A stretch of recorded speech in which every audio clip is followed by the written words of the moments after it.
Good morning, everybody. Welcome to the Joint Audit and Standards Committee.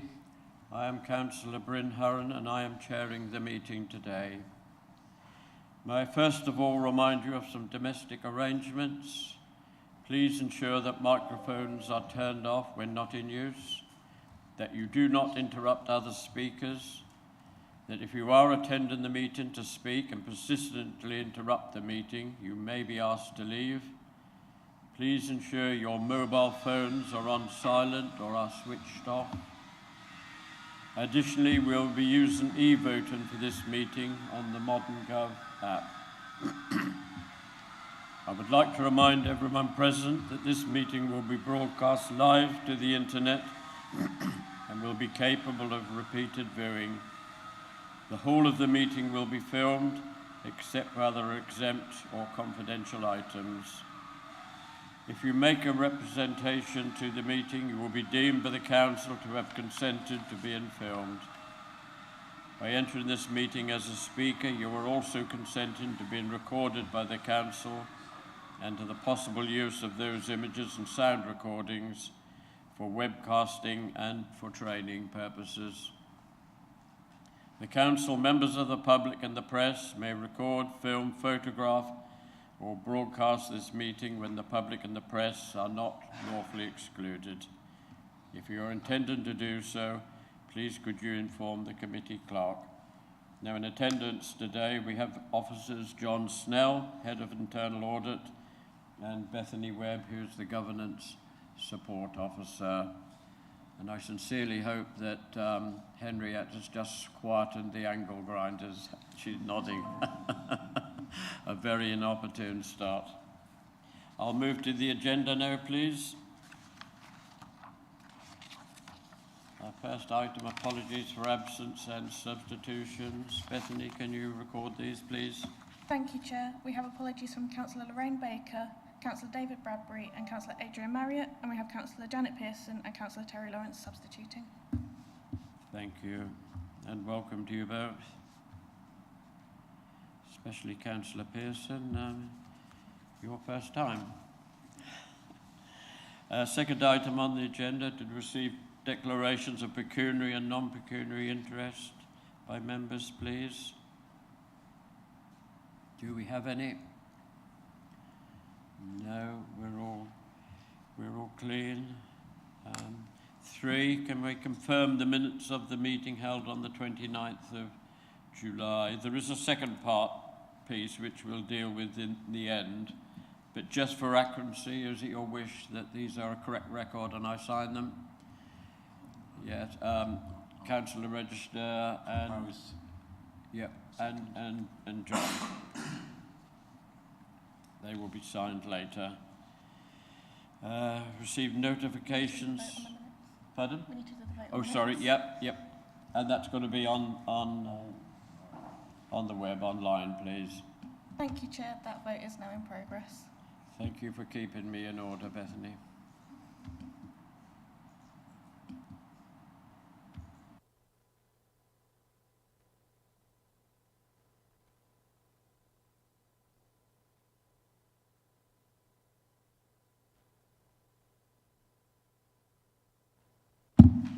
Thank you, Chair. That is 8 votes for and 1 abstention. That's carried. Thank you. Item 4 on the agenda, to receive notifications of petitions. None received, Chair. Thank you. Item 5, questions by the public. None received, Chair. And number 6, questions by councillors. None received, Chair. Thank you. Right, we're into the main meat of the agenda now. And I'm going to bring in John Snell from our annual internal report. Would you introduce this, John, and just go through it basically? And I may ask a few questions because I realise some people are not totally aware of what actually goes on here. So over to you first, please. Thank you, Chair. Good morning, and good morning, members. So the purpose of this report that you have in front of you is to provide you with details of the work undertaken by Internal Audit for the year 23-24. which is required under the public sector internal audit standards, and you'll see within the report that you'll see the acronym PSIAS, and as I said, that's the public sector internal audit standards which I have to comply with and adhere to. The report also details the review of other corporate activities which are supported by the work of the team. Again, that's detailed within the Appendix A of this report. So there are a number of sort of key messages I would like to get across to you. So if we work, if we work through these. So unplanned demand on internal audit services to provide assurance, support, guidance on a diverse range of activities continues to increase, including counter-fraud work.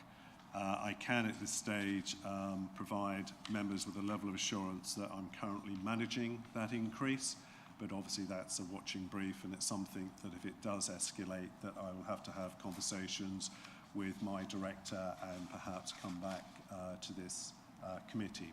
But certainly at the moment, it's being managed. In line with the Council's internal audit charter, which again I'm required to produce, the work has been conducted to ensure that it delivers against the public sector internal audit standards and the requirement for me to produce an annual head of internal audit opinion at year end, which this demonstrates this report. So to give you a little bit of background, so the work that I do centres around governance processes, monitoring arrangements, ethical work, and that's things like, for example, gifts and hospitalities, declarations of interest, which we'll undertake periodically to ensure that those processes are sound and robust. We also look around information governance and also the counter-fraud management, which is a separate report, and I'll give you a little bit of flavour for that as we work through this. So the work of internal audit continues to be resourced from existing staff and also from an external audit partner.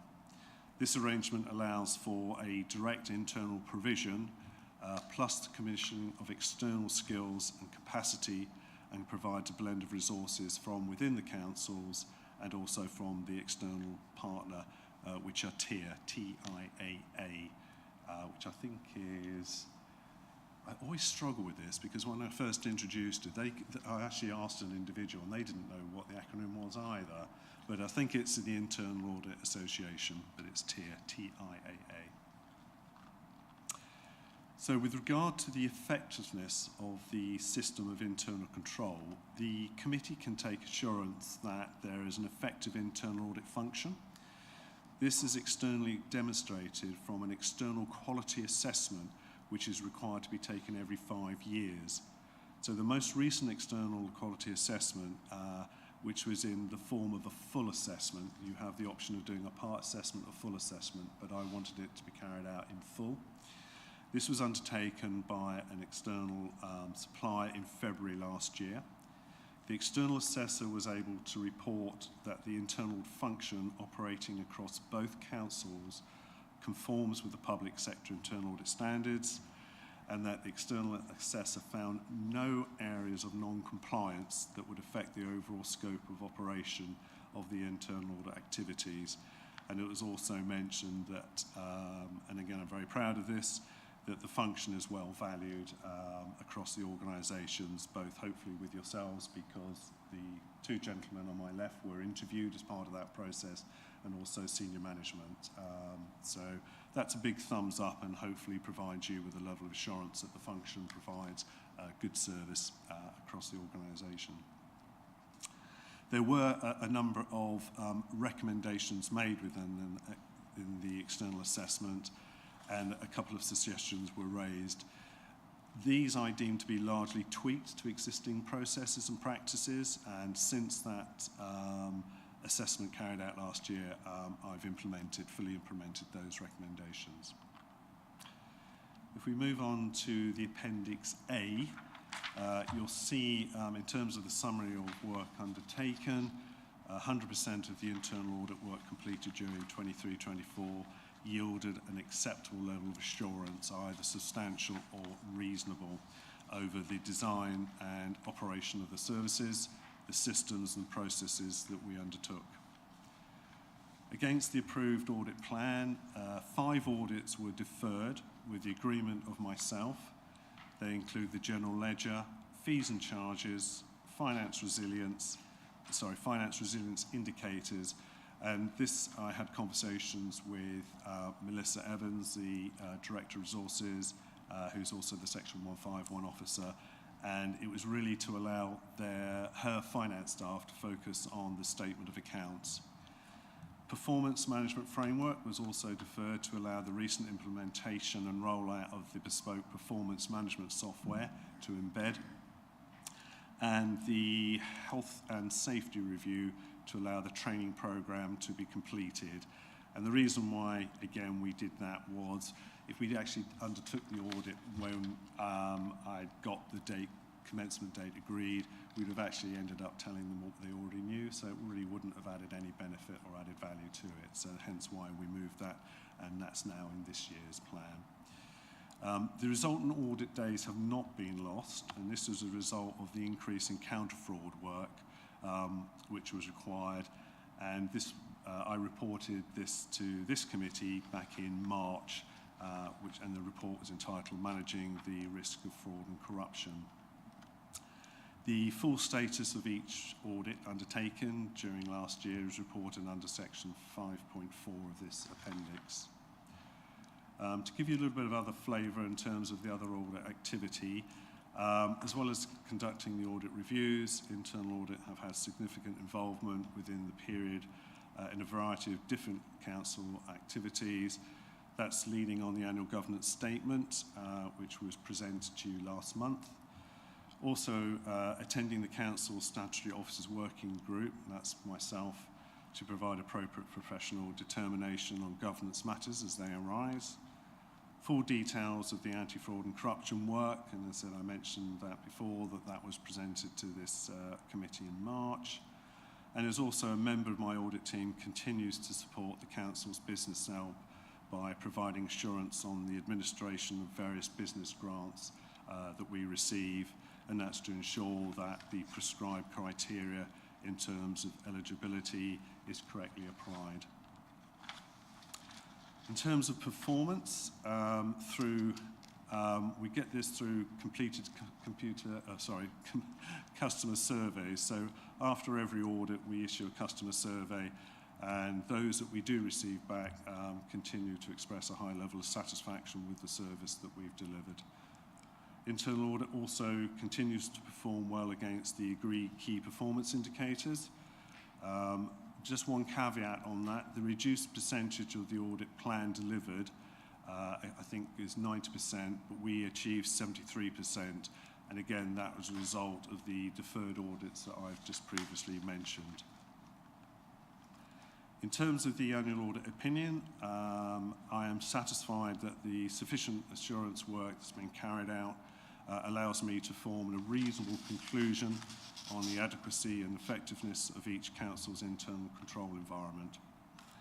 It is therefore my opinion that the council's framework on governance, risk management and internal controls provides sufficient reasonable assurance that I can pass on to you today, i.e. that the systems, processes or activities that we've undertaken have met the objectives safely and efficiently. Where we have found control weaknesses, we've worked diligently with senior management who've been very receptive to the recommendations we've made, and we will continue just to monitor those to make sure that the full implementation is achieved. There are no additional audit-related issues that I currently need to bring to your attention, so I'm happy to take questions at this stage. Thank you. Right, thank you, John. Well, we've had a briefing this morning, but I've asked John lots and lots of questions, so basically over to you. As he indicates, he runs a very small team, himself and one other full-time, and does depend a lot on the cooperation of heads of staff, team leaders to provide the information succinctly and quickly, of course. We did discuss possibly training somebody up, but that's not possible because of budgetary restraints. There's a terrible shortage of auditors at all levels nationally, so unless we start to train somebody up, we will always remain in the same pit of our own making, I suppose you could say. So there may be talks with CEO or our partners in Mid-Suffolk to see if this can be rectified, but I'll pass it over to you as well. I do feel that there's lots of talk about training. I know Councillor Rees has raised this, and so have I and John. I think if we were to have training, it needs to be prescribed, and I think probably the internal audit would be a good place to start, because as councillors, we need to know what our head of service and John and his team are doing and help if we can. And we also need to be aware of the issues as well. So that's how far we've got. Before I pass it to the floor, you mentioned, John, customer surveys. Is this, who do you regard as customers is my question. Is it staff or is it people we buy things from in procurement? Just tell me, please, who are the customers that we survey? So in terms of the work that we do, Chair, after we've completed an audit, each key member of staff that we've spoken to during the audit, now that might be a junior member of staff, it might be the head of service, it could be a director, we issue a survey, a customer survey, which basically sets out the work that we've undertaken, were they happy with the approach and the scope. Everything gets signed off before we commence the work, so that shouldn't be a problem. If there are any areas that they feel that we could improve on, because for me as a head of service, I'm always looking to improve the service that we can provide our customers, and by meaning customers, this is the auditees that we audit. So that gives us feedback, and then I can then feed that through the team and then make improvements. If I disagree with anything that they're actually putting to me, then I would go and speak to them directly and see what the issues are and how we can improve. So it's a bit of a learning curve for me as well, but it also gives an indication of how well we're performing. As I said, the customer surveys that we have received, obviously for last year, were very complimentary with the work that we've done. All the recommendations that we have made have been accepted and implemented. So that's very positive. So, and I want that relationship to develop and continue, because it makes everybody's job so much easier. I don't take any pleasure in issuing reports that show a failure in controls. Obviously that saddens me, because somewhere along the line those controls are broken down. But again, it's my responsibility along with management to put those right. And what sort of percentage return do you get? To be honest, Chair, not as much as I would like. You get 100% from staff, surely? No, not always. So That's again, disappointing.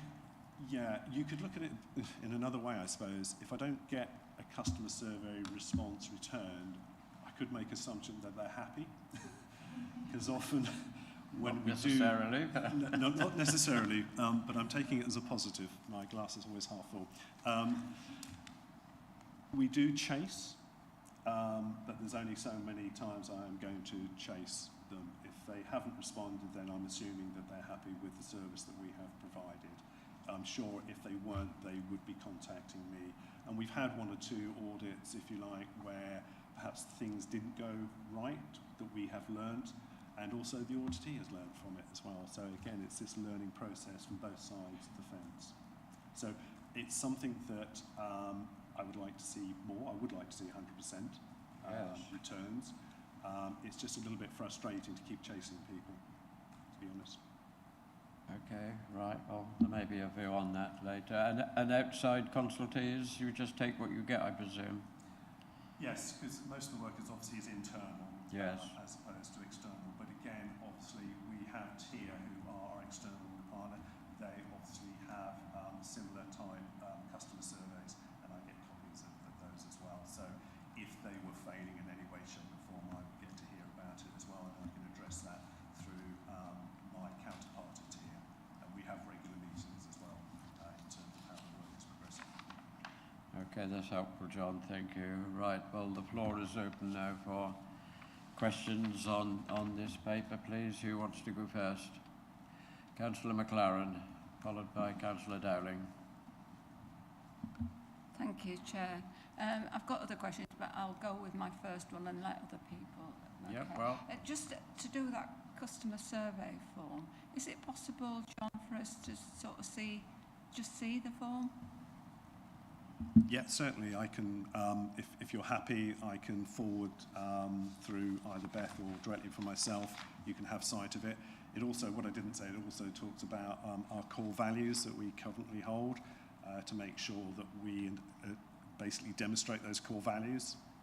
Again, if we're not, then I need to know and how to address those. But certainly I'm happy to share that template with you. Yeah, thank you. So, on page 28, which is about the register of interests and declarations and all of that, so my first question is, do we publish a list of those?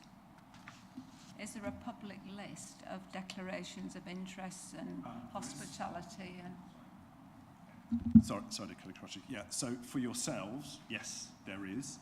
And there is a list, I'm not sure it's published, but there is a list of declarations of interest from officers and also gifts. So there are registers that are maintained. Part of the internal audit review would be to look at those periodically, just to make sure that they are being addressed correctly in terms of our staff's code of conduct, as well as members' code of conduct as well. So, but we're looking as well to have this within the HR system to make it electronic, because it's quite clunky. They're handwritten registers, which I would want to get rid of, to be honest, and it'll also act as prompts as well for staff as well. Well, at the moment, if you wanted to have a look at those, you'd have to go through Jan Robinson, because there are just ordinary handwritten registers. They're not electronic at the moment, and that's what I'm trying to work with. Yeah, if you wish to. Yeah, certainly. Thank you, Chair. Councillor Dowling. Thank you, Chair. I'm looking at the bottom of page 31 on the agenda, and it's the last box under housing, which runs onto the top of the next page. The item is building services supplier payments.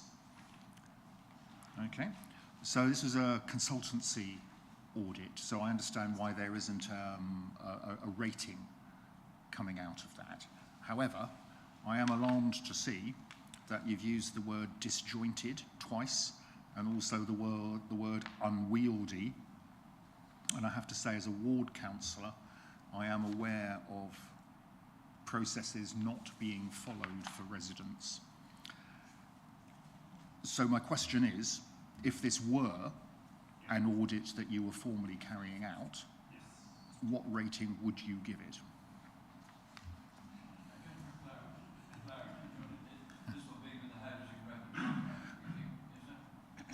This is building services supplier payments. So we come under the Director of Housing, so Deborah Fenton. Yes, yes, exactly. Yeah. But it's still all part of the internal audit across the council, isn't it? Yes. Yeah, that's fine. Yep. Yeah. Just so we're clear. Yeah. Thank you, Councillor. Sort of trying to put me on the spot here. I think if we were doing an audit, purely as an audit, I would be hard-pressed to say that I would give it reasonable assurance, if that answers your question. Yes, generally there are concerns, and I'm sure you've heard Deborah Fenton, as the Director of Housing, provide you with reports either at Cabinet or at full council in terms of how there's a recognition that the service needs to improve in many facets, and she's doing her best with the resources, bringing in resources as well, expertise. So it's something that's constantly, obviously, on her mind. We have offered up some days where we can help and support her, obviously achieve those objectives, to give you, councillors, again, that level of assurance that you're looking for. But yeah, there's some big issues there that obviously need to be addressing, and I'm sure if Deborah were here today, she would say that they are being addressed. But at this stage, I wouldn't like to sort of add anything further without obviously having the Director of Housing there. Okay, you have a supplementary, Councillor Dowling? I knew that would be the first question raised. I got the wrong councillor, though. Councillor Register and then Councillor Rees, please.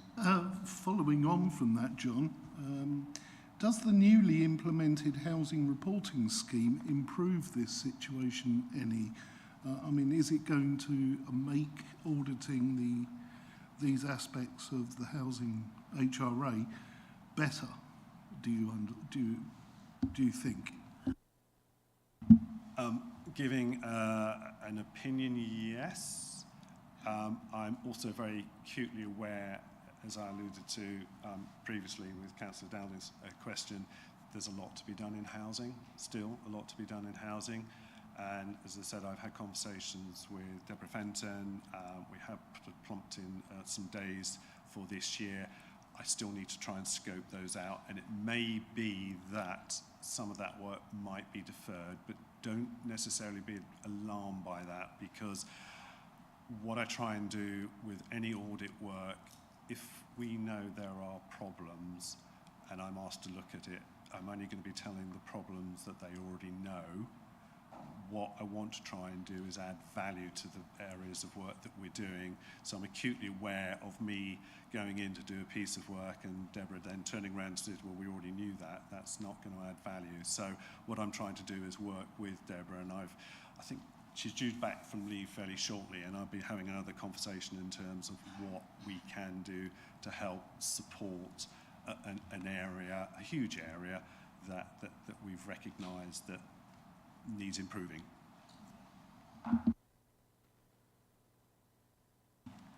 Thank you.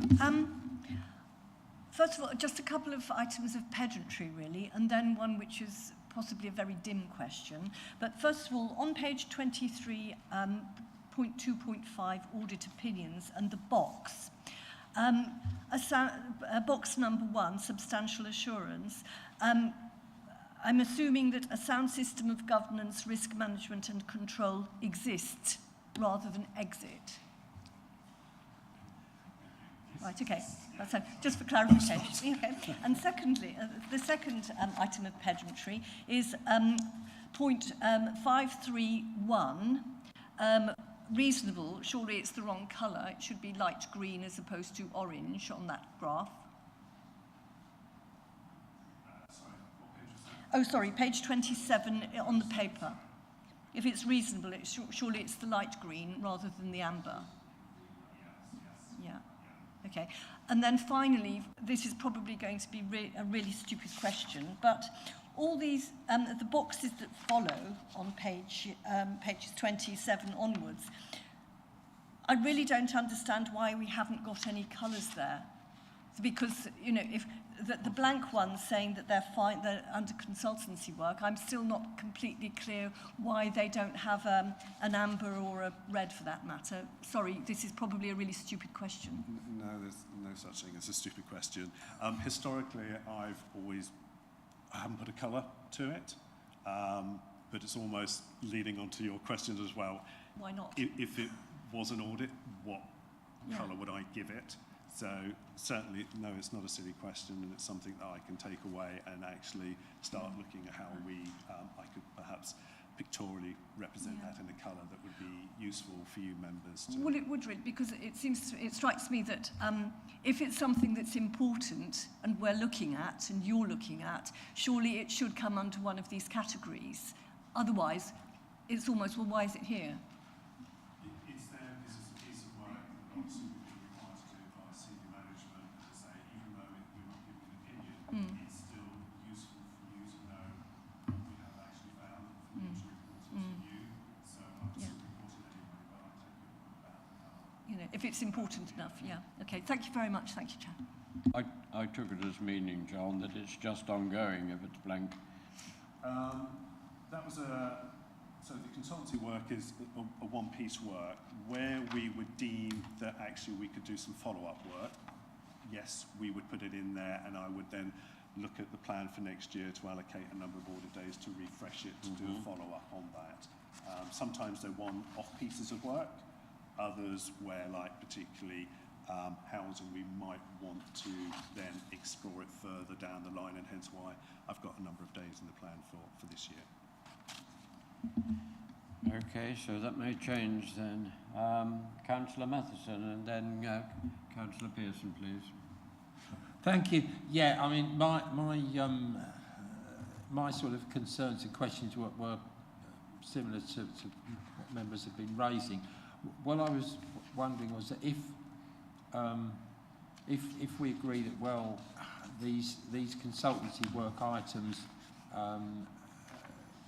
maybe need to have a colour, whereabouts in the organisation can we somewhere members see the recommendations and the concerns, you know, the findings that are there, which are definitely not reassuring us, that is actually getting done. I mean, if you put it into the next audit plan, yes, it's going to come back to this committee, but do all such items get that treatment effectively? Thank you, Councillor. Certainly with the consultancy work, I can put in another column in terms of management responses to that, and then that sort of squares that circle, if you like. In terms of follow-up, so with each of the areas that we've looked at within those sort of 16 audits, again, it comes down to resources. So where we would have a limited assurance or a poor audit opinion, we would naturally do a follow-up. And that follow-up could be within the next month, the next 3 months, depending on the severity of the recommendations and the risk associated with those recommendations. If we have what I call high priority recommendations, but overall it could be the audit opinion substantial or reasonable, we would still go back to those high priority recommendations, and we have a, dare I say, a spreadsheet that we track those recommendations, and we would follow those up in a due course. Where we have reasonable assurance, substantial assurance, where there are no high priorities, no, we don't follow it up. I don't have the resources to be able to follow up on every recommendation, but I can assure you where there are high priority recommendations, they do get followed up. Thank you. Yeah, can we minute that particular, let's say, shortcoming or whatever that resources mean we don't always check all the follow-ups? Thank you. Councillor Pearson, please. Thank you, Chair. As you said, I'm new to this, so I apologise if I'm asking something that everybody already understands. It's fine, understands. we're all new to it, so go straight ahead. I'd like to understand a bit better the link between the assurance levels and the risk. Because you say on page 23, the risk rating supports the overall audit opinion. Is the risk, one question is the risk based purely on a financial view, or are there other matters such as PR? Yeah, no, that's a very, very good question. So in terms of risk, you've got the definitions between high, medium, and low, okay. Myself, as the head of audit, I will make a decision when I get draft reports come to me in terms of what I consider to be that level of risk, and if necessary, I will challenge the auditors, have we got this right? Should it be watered down, or should we actually increase the risk? So the risk is basically in terms of what they're fined. So obviously I respect the auditor's professional opinion, but as the head of service I need to sign that off. So I need to be comfortable that the actual risk definition meets what that recommendation says. So what I don't want is to suddenly find a sort of like a low risk, and I'm thinking actually no, I don't think that's low. I think, you know, in terms of materiality, management concerns, financial impact, reputation, legal. So there's a whole host of different types of themes that I would consider in terms of making a judgment on that level of risk. So I would look at that recommendation and make a judgment and challenge, as to say, if necessary, if I didn't think it was sat perfectly right. So the risk is assessed, sorry, the risk is assessed after the assurance level is decided? So it works together. So the draft report I get will have the individual recommendations, and associated with that recommendation, they will give you a risk of high, medium or low associated with that recommendation. Okay. So if I have several recommendations, which obviously I do, I then will make a judgment in terms of where that sits in terms of the overall audit opinion. So if I get lots of high, well, you know that probably it's going to be a limited assurance because there's high risk there. Where I'm getting lots of low, I would say it's probably reasonable or even substantial. But there is a mix, and I will make a judgment in terms of where that sits overall, in terms of the overall opinion, and that will be based on those high, medium, low risks of each recommendation. Does that help or not? Yes. Yes. Can I have a supplementary? So in the complaints audit on page 33, where the findings were that complaints aren't being answered within the timescale or is acknowledged, but the assessment is reasonable assurance. Is there not a high PR risk from that? When we looked at those individual complaints, they weren't deemed to be high risk complaints. So Okay. they have obviously like performance indicators where they are required in terms of partial closure at a certain time. But we deemed that those complaints that were being made weren't of a significant importance that would then perhaps shade that down from reasonable down to limited assurance. So it's a very good point that you're raising, but in this instance it would be my decision actually that was reasonable because those complaints weren't significantly high. We would actually shade that up and then have to use these data sets to actually find out what's going on. Thank you.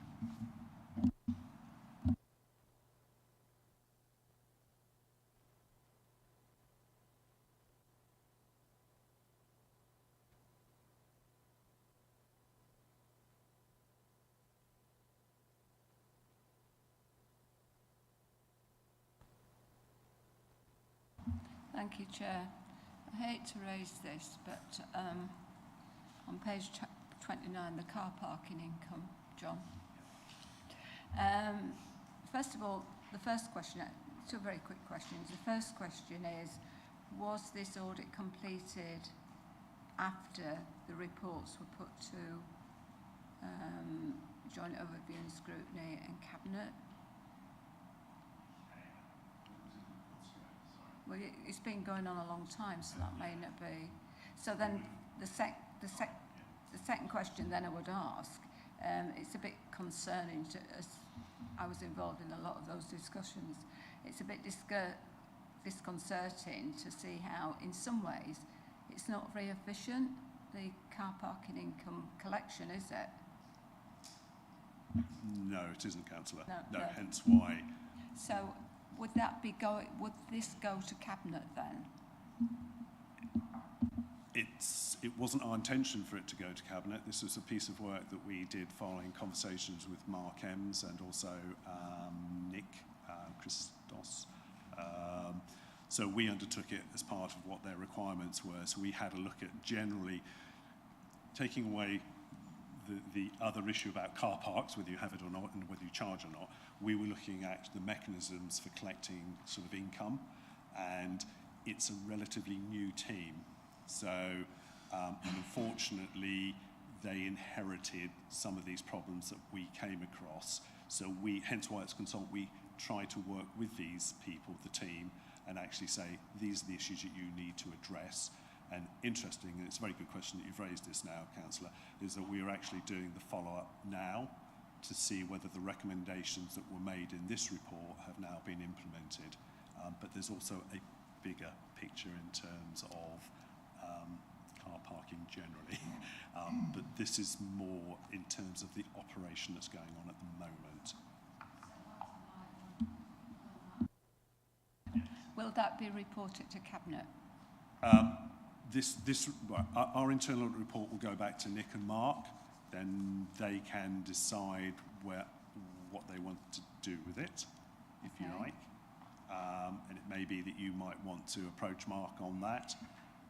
It's entirely up to Well, you, but it will be going to Mark once we've got the draft. It's in draft at the moment, so we haven't had the conversation with Nick or Mark at this stage, but it's something that I can raise with Mark and Nick to say that you've raised this as a potential, whether it's going to just sit with him or is it going to go any further. Well, as representing overview and scrutiny, and we were involved in those discussions, I think I will raise that separately. I can do it, or we can do it together. It's entirely Yes. up to you, Happy to do Councillor. that, John, So, actually, yes, outside that'd be this good. meeting, once we've got this finalised, then I can at least alert you. I think it's important because that puts a, yes, the thing has changed, but at the time there was a lot of discussion. I can't remember seeing all of that really in detail. So I'd be interested to pursue that with you. Yeah, Thank okay. you. I'll alert you once we've got that sign off Thank from you. Mark. Yeah, it's okay. Councillor Whitehead, yes. Thank you, Chair. Just following up on the concerns that Councillor Dowling touched on in terms of the building services supply payments. So it appears, looking at the paperwork on bottom of page 31, that this work was a request from the Director of Housing. It's classified as consultancy work, so it's got no colouring as such. But looking at the first wording, it says the audit sought to ascertain the process from acquisition, blah, blah, blah, blah.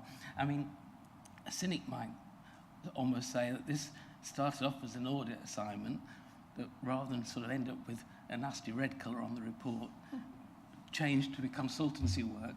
And if it was, and I'm curious about the timing of it, because the timing of the initial work and the timing of the work scheduled for this current year to follow up, it almost seems like, well, if a lot of time has gone between the start and the end, even though it's concerning large area, it's almost like waiting to get the act in order before the audit then happens, rather than, again, find problems, if you follow what I'm trying to say.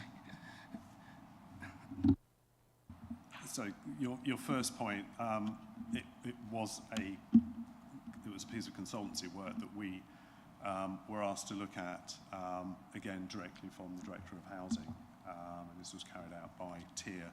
So she may have had concerns, obviously, and she wanted reassurance in terms of what the processes were.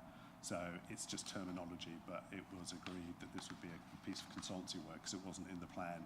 But we said, because of some of the issues, obviously, around housing generally, we would actually help and support her by having an independent review of it. So TIR went in there and actually undertook that work on her behalf, and that's obviously the findings.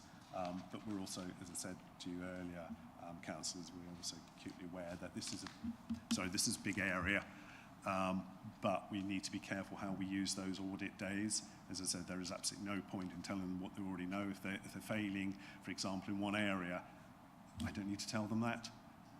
If I can help and support them from an assurance point of view, not another pair of hands, because that's not the purpose of internal audit, then we would happily help and support, obviously, Deborah and her team where we can. And that's the provision I've put in for this year, for an additional number of days to help and support where we can, bearing in mind that they're going through some pretty sizable changes which they're trying to address as well. Yes, there is timing.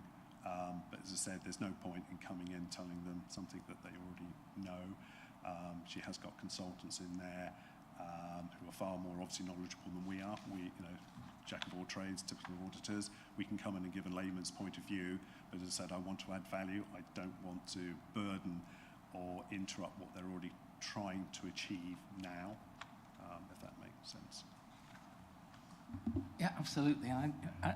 So just to follow up though, so the work that is planned for this year will be an audit with a coloured answer, if you like. And when is that planned? Okay, so we got, I've agreed a number of days. It needs to be scoped again, so when obviously Deborah comes back from leave, I can then sit down with her and actually look at the areas that we both share concerns on, where we can help and support her. But as I said, the timing will be dependent.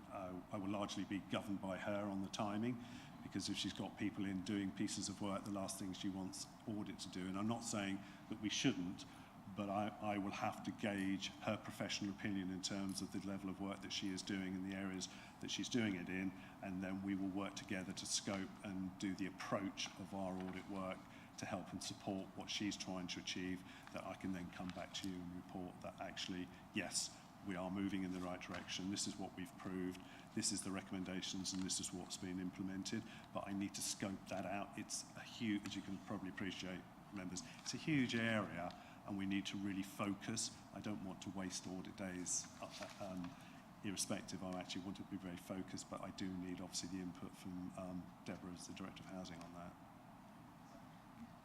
So we have your assurance then that it will be reported on by the end of March 25.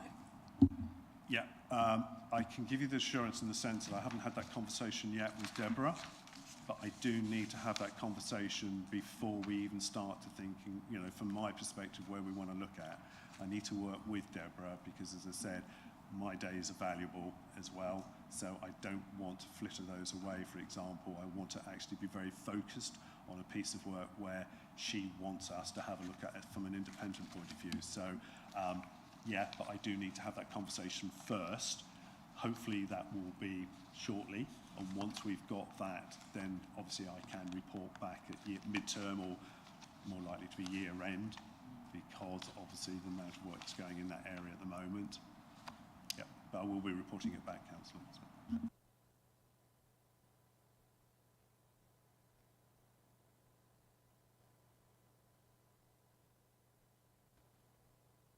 Unsatisfactory situation, but yeah, the fact that it is so big makes it more important, I would think.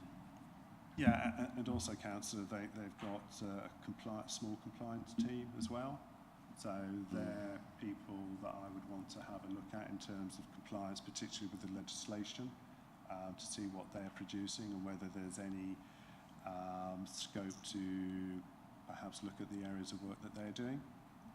But again, it comes back to having that meaningful conversation with the director. So we do focus those days appropriately to give the best value. Okay, anything is helpful? John? Yeah, thank you. A couple of observations and questions. Yeah, I mean, it's important to understand for all of us that this report is for the year to the 31st of March last, which ended a little while ago. So, as Mr. Snell said, the process rolls on, etc. So, just to draw to your attention that as soon as October, we've actually got a mid-term internal audit report where there's an opportunity to pick up some of these matters that's in this report and see if they are being further pursued, etc., etc. And I think the other question is, could we, on these consultancy items, which you know, notably have taken up a significantly larger part of the time available. There's a pie chart somewhere, isn't there? But I think that it's now a significant part of the total work. Could we consistently say who has been asking for them? I mean, so, for instance, the data. The data item, I think no one's actually picked up on yet. It doesn't say, you know, the director of whatever raised this question with us, where some of the other consultancy items, you know, director of customer digital, etc., or of housing, requested this. I think that's useful, and perhaps if it was consistently there, it would be even better. Thank you. Yeah, happy to include that, Councillor. Okay, thank you. Councillor Lawrence, please. Good morning. Yes, a couple of questions, both related to deferred audits. By deferring 5 of the audits, that's 25% of the planned workload for last year. With the lack of resources, which we've already heard you've already got, how do you catch up that in the current year? Does that impact on this year's schedule of audits? So you've got a continuous deferral. Next year you might have 40% of your audits deferred because you can't catch up. That's the concern. Thank you. Thank you. It's a good question, Councillor. The first point I would actually make with any internal audit plan, it's flexible. And the reason why it's flexible is because you have new risks, emerging risks, risks that are actually already in the audit plan that in terms of their risk profile fall off the audit plan, if you like, because something more important's come along. And again, that's down to me as the head of internal audit to assess those new audits or new requests that are coming in, whether I deem them to be of more importance than the original plan that was brought to yourselves and signed off, and also signed off by senior management.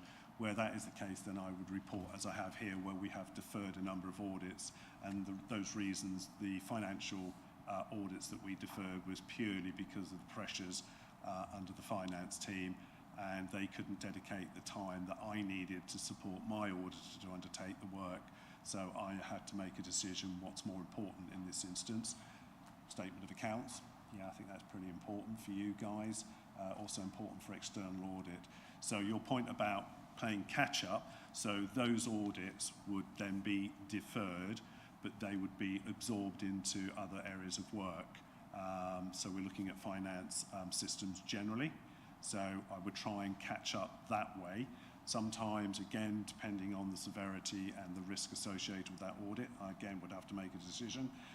Again, I've mentioned that we didn't lose those days effectively because we had a number of allegations of fraud and corruption. Again, pretty high in terms of the priority that I had to make that decision that took priority over some of those audits. So some of those audits shift down, some of them may fall off the plan, in which case I would reassess for next year to see whether they are still relevant. Because don't forget, and one of the sort of slight downfalls of the way we plan is that we plan at the beginning of the year. When we come to do the audit, that audit might not be, there may have been a number of changes by the time we actually look at the audit, that actually it's not a priority anymore. So I have a bank of work that I can produce and then replace that particular audit. Or if I get consultancy requests, which I deem that are extremely important and I feel are justified, then again I have to cut my cloth accordingly and change the plan accordingly. And that's what you'll see in this report, why we've had to defer stuff. Does that sort of help to answer your question?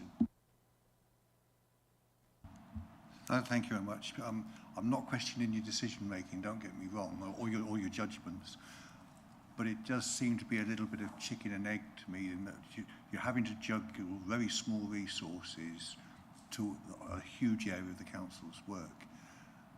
And I would be interested to know at one point you just say, hey, cannot cope with these resources. Well, we can't do the job efficiently. We need an extra head count or something like that.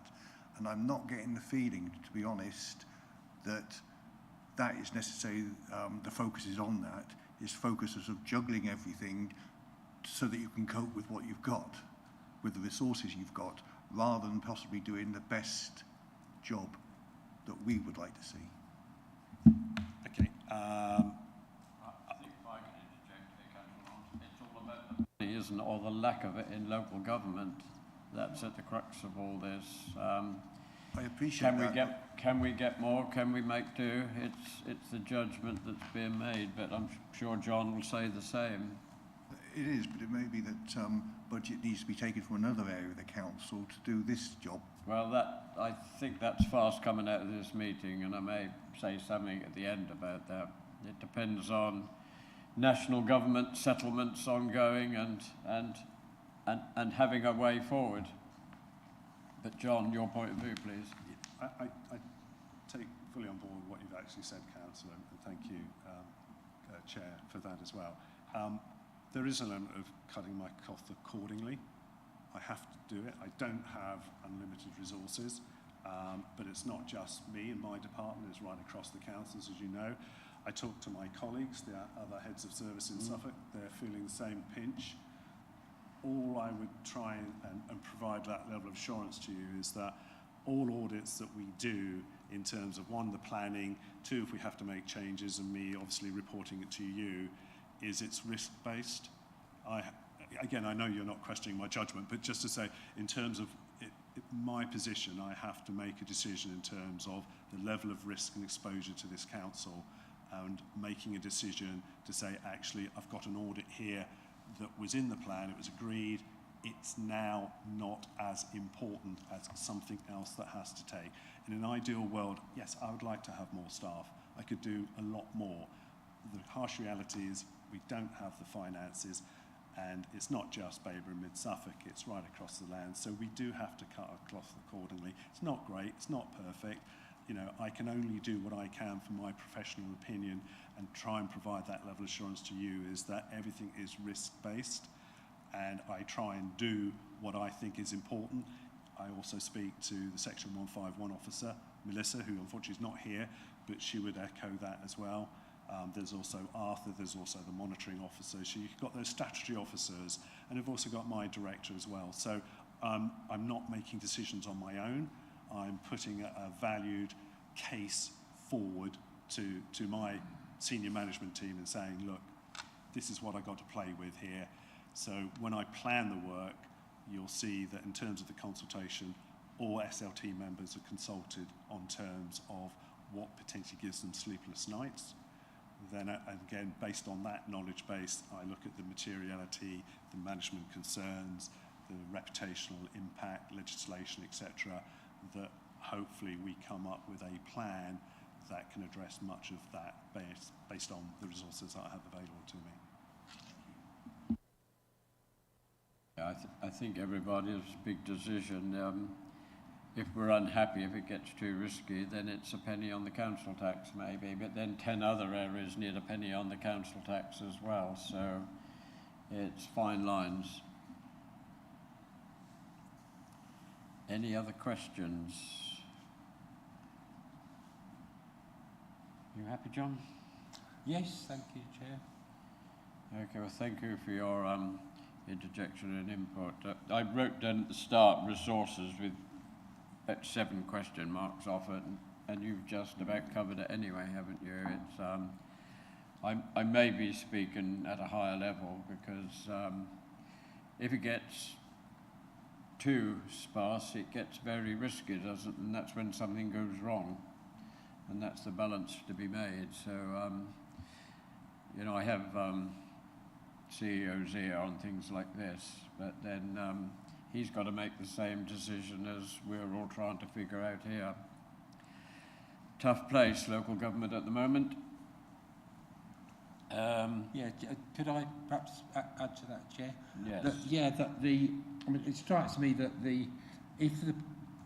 if the items that are being deferred is partly because of the number of these consultancy works, then if those individual pieces of consultancy are valued by the organisation, then that probably does justify that we use a little more resource, because if it, you know, maybe spending a pound there is actually going to have £2 worth of savings to the council in stopping things that are not working very well. And so, you know, I think that's part of the resource argument that one must always look at. Yeah, stitch in time, we're all aware of that. Just one other thing I did raise at the briefing, John, is training of the staff. You need to have everybody on the ball, don't you, and all working, and because if you arrive to audit a department and the staff are so trained up, they've done half the work for you and aware, then that's obviously a big saving. You know, it's not just whistleblowing, it's helping you as much as you can when you arrive. And we probably, well, I'm preaching to the converted because I know you well enough to know you're probably doing it anyway, but it's those sort of areas that could save a slide later on, as John is talking about. Yeah, absolutely agree. And you seem to have that. Yeah, Jazz and I sort of had a briefing, so we've gone through this. So again, to just provide a little bit of context, so within any audits that we would undertake, if we found that there was a skills gap, that we weren't getting the answers that we would expect to receive, or the level of knowledge and experience within the areas that we're auditing, then we would raise that. It's almost an holistic type approach that we would take across all audits that we would undertake. So where we would feel that there might be perhaps a skills gap, then we would raise it in the audit. Very politely, obviously, but would maybe suggest, further training in certain areas would be appropriate. Mm-hmm. Okay, everybody, are we all done? This has to go to the vote, and Bethany will... I think we need to move I will move the recommendations. Yes, a seconder, please. Somebody, yeah, Councillor Whitehead. Okay, Bethany, if you'd like to set it up, please. Thank you, Chair. That vote is now in progress.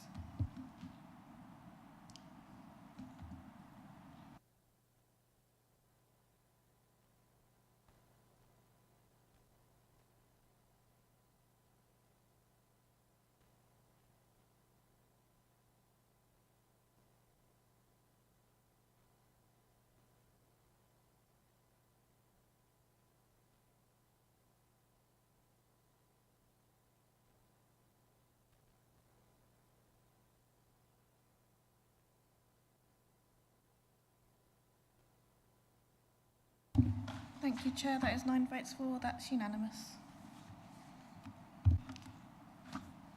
Right, thank you, everybody. That's the main meat of the paper. We move on now to forward plan. Page 39. Is everybody reasonably happy with this? Any additions? We've got a blank meeting in February 25, which may change. What do you think? Anything you would like to go in there in addition? Councillor Matheson? Yeah, 2 points. Obviously, we've now fixed the September date as the 23rd, but also I did wonder, and this is one for Mr. Snell, the internal audit plan coming to committee. Now, if that's for the year from the 1st of April 25 onwards, it ought to probably be coming to us in February, not in April, actually, because he ought to be up and away by then. Thank you, Chair. Putting a little bit of extra pressure on me to get it done. Ever so optimistic as ever. Well, I will you do must my have best, done it certainly. Yeah. because you'll be doing it, if you see what I mean. It's just unfortunate the timing, because normally we would do it probably about March time, because it's with a number of other year-end reports I have to do. So you're squeezing me a little bit, Councillor, but yes, certainly I'll do my best.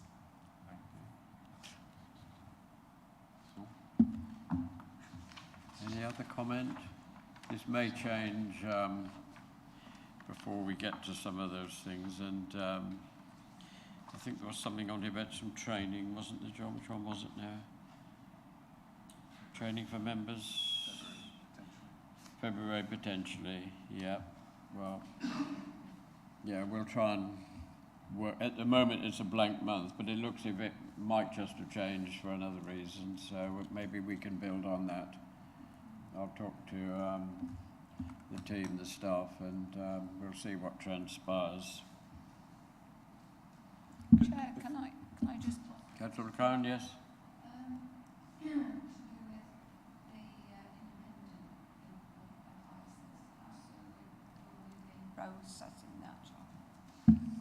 Interesting, we had that conversation Yes. at our briefing, because I just wanted to clarify in terms of timing, how quickly we can do that. So there are a number of sort of other issues, ducks to line up first. So the remuneration panel needs to meet to establish if there was going to be an allowance, what that allowance would actually be, and then obviously that would be subject whether, if we were successful in appointing, whether they would take that allowance or not. So that needs to be done. The next thing, once I've got that in place, I need to do a report on behalf, and again, I'll be speaking to both chairs because that will go to full council. That needs to be signed off by full council. So before we even do that, I need approval there, that they're happy with the recommendations that this council have made. Once I've got that, then need to just create the advert and the job spec, which is pretty much already there. And once I've got that, we can then go out. But again, I'll be liaising with both chairs, so to check on their availability, but also internal staff that will need to help support that whole process, because we may want Melissa as the Section 151 officer to be present within the interview panel. We may want the monitoring officer, but that's something I can have discussions with chairs and those officers. As soon as possible, ideally, but I obviously need to work to get these other things in place and the report to council before we then go out to advert. So, but as soon as possible. Possibly coming up in September, we think maybe. Yes, as soon as I can get it. That would be ideal, I guess. Okay, now we've just got to sign off the confidential minutes from last meeting. This is just, we haven't got any members of public here, have we, Beth? Is that a member of staff at the back? Oh, yeah. Yeah, so is it your agreement that these can be signed off? We don't need to go into closed session. It's just a reflection on what happened. Yep. Yep, seconded. Yep. Thank you. We don't need to vote on that, do we? We do? Yep. Okay. Thank you, Chair. That vote is now in progress. Oh, yes, right at the bottom.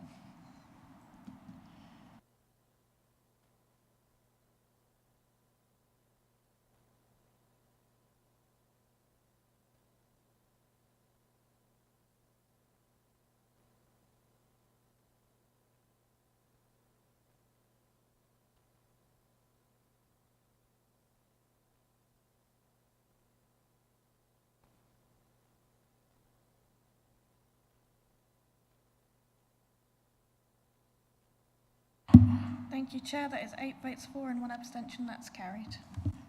Okay, thank you, members. Well, it's been a good, brisk meeting with good questions, and yeah, things are getting a bit tough, but somehow we will be all right, we all hope. Thank you for coming. See you in September. It sounds like a name of a song, doesn't it?